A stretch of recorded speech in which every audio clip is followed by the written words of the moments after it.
to my Jay-Z Turnsville channel. My name is Zoe. It's almost Christmas! And we're gonna be making sugar scrubs. I can't wait!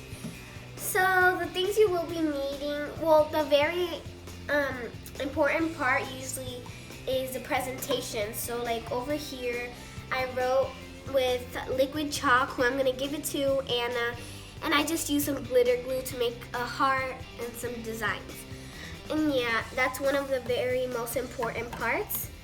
And what you can use to put the sugar scrubs in is a plastic or glass container.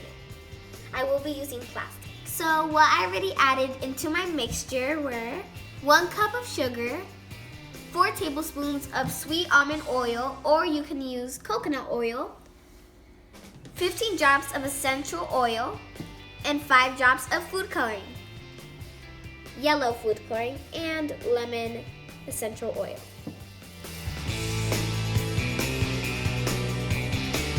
If it is too clumpy, you add more oil. And mix. And voila! A sugar scrub! Now I'm going to pour my mixture into the container.